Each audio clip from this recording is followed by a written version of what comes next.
Good morning, everybody. Welcome to another Marketing Monday. I really enjoy these live streams, actually. And this is actually going to come up during our talk today. But I didn't used to live stream at all. And here we are. So today for Marketing Monday, we are actually going to talk about content resonance. But before we get into that, there was another topic that I wanted to discuss, and that is, what superpower would you want to have and why? I found that sometimes this gives us a little bit of insight, and we don't always want the things that we think we want. For example, when I was growing up, I used to think that I would love to have the ability to read people's minds. I thought that was going to be the best. And now, as an adult, I realize that I often ask questions I don't even want the answers to. So why would I want to read other people's minds? So now I've settled on the superpower of flying. I think it would be great to fly, whether that's like levitating, flying like Superman, or I suddenly, these tattoos actually turn into real wings and I just take off, whatever it is. I think that that would be an awesome superpower to have. So be sure to share what your most desired superpower would be in the comments. And if you're watching this live, be sure to put hashtag live. If you're watching the replay, go ahead and put hashtag replay.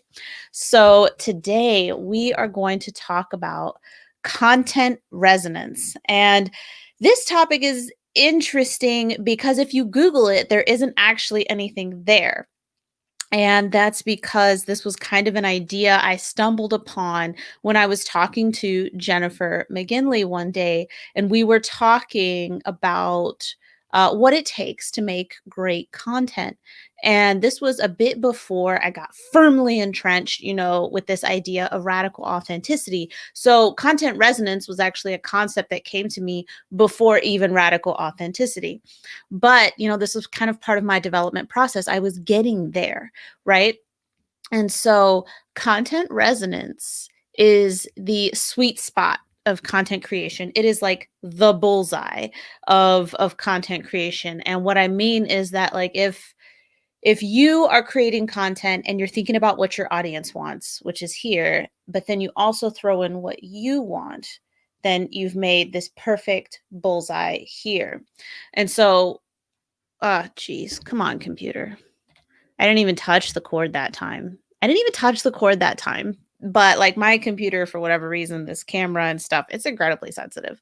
But anyway, so content resonance is when what you create doesn't just resonate with your audience, it also resonates with you. And I think that if you were to scroll back, let's say 6 months into your social media, or even 12 months if you've been doing it longer, if you've been doing content a really long time, let's go back a year or two. Think about some of the content that you used to put out there.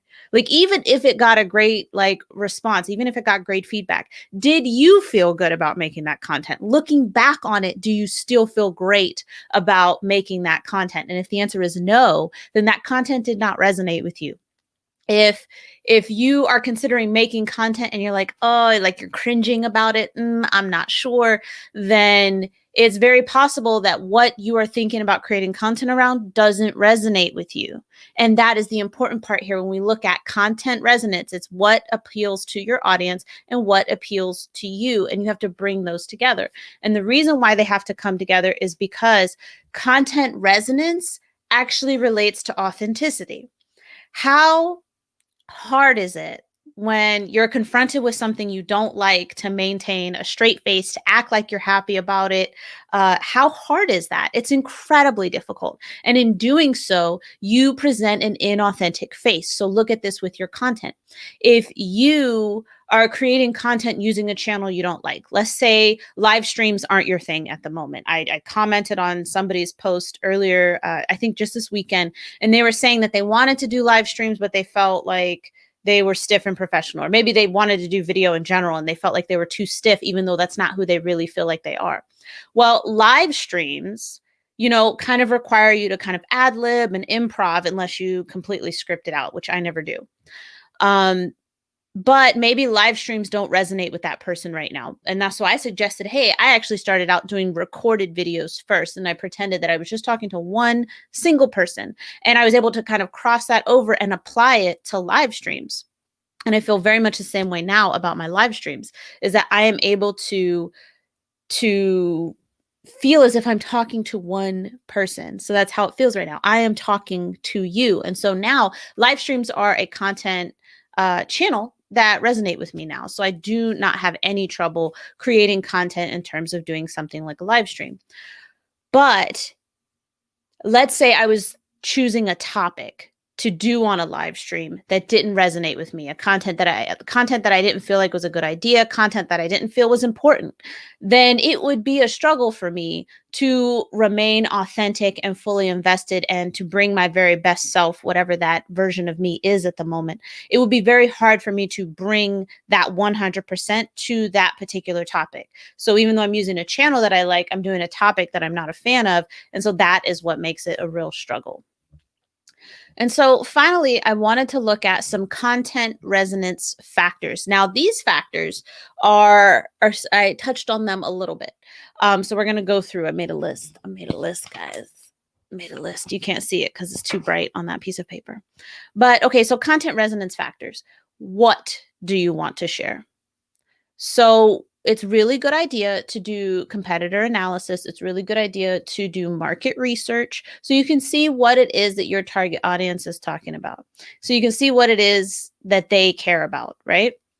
But when you're thinking about what you want to share in terms of resonating factors, like, yes, you do want it to line up with what your audience wants, but you want it to line up with what you want to share as well. Have you identified some of your storylines? Which of those storylines do you feel comfortable sharing right now? Where do you feel comfortable sharing without holding back? And that is how you show up in an authentic manner. You don't have to share everything.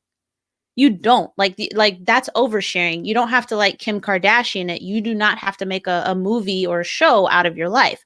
So like for me, I'm very free with my entrepreneurial experiences. I will deep dive. I will talk to people about my experiences, no problem. But I tend to stay away from talking about my relationship. And that's just the way that I am. But if I was a relationship coach, then I probably would lean in a bit more and talk about my relationship. So it's just those things that I choose to share.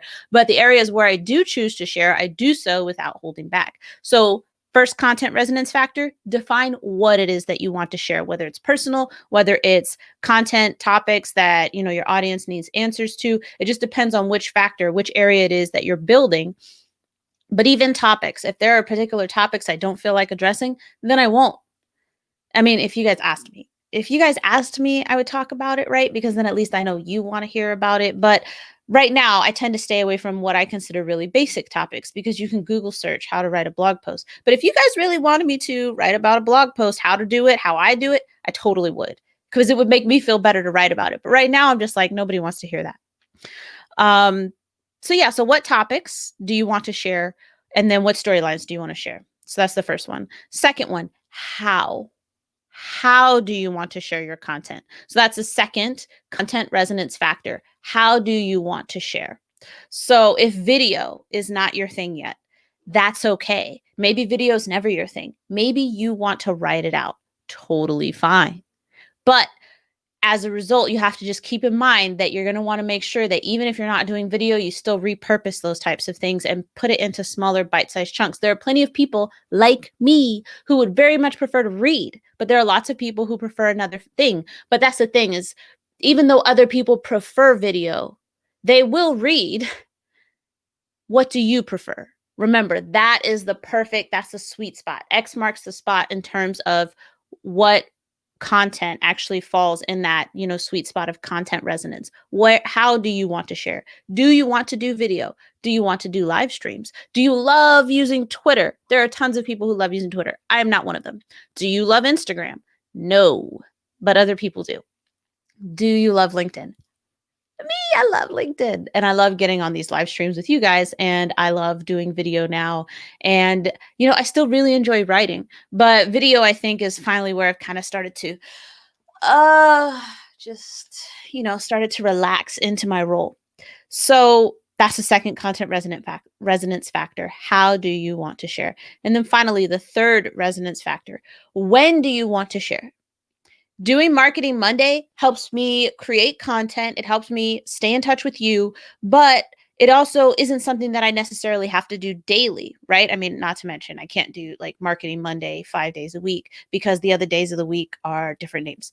So, but that's my point, is that it doesn't have to be daily. The point is that you have to be consistent. Some people don't do well with daily content creation. Quantity over quality is a mistake, because when you put out tons of subpar content interspersed with golden nuggets, the only thing that happens is that people consume your subpar content, get used to the fact that you're not going to have anything valuable to provide, and then they get used to ignoring you. So even when you drop those golden nuggets, a lot of people will miss it because they will see your name and they will keep scrolling. Right? So that is why you have to focus over on quality, because even if I don't post every single day, if you know that when I do post, it's going to be good, then you're more likely to pay attention. So just keep in mind, what do you want to share? How do you want to share it? And when do you want to share it? Those are three important content resonance factors. I figure that you've already done the legwork in terms of understanding what your ideal audience, what your target audience wants to hear. What I think, though, is that as business owners, a lot of us do not focus enough on those three things: what we want to share, how we want to share it, and when we want to share it, because we're so invested in what best practices are and what our audience wants, forgetting that we are a critical part of that equation. So, that is what I have for Marketing Monday today. Like I said, if you're watching this live, give me a hashtag live. Let me know you were here. Let me know you saw it. If you are watching this on the replay, give me a hashtag replay. And I look forward to sharing, just to share and learn more with you in the comments. Thanks so much for joining me.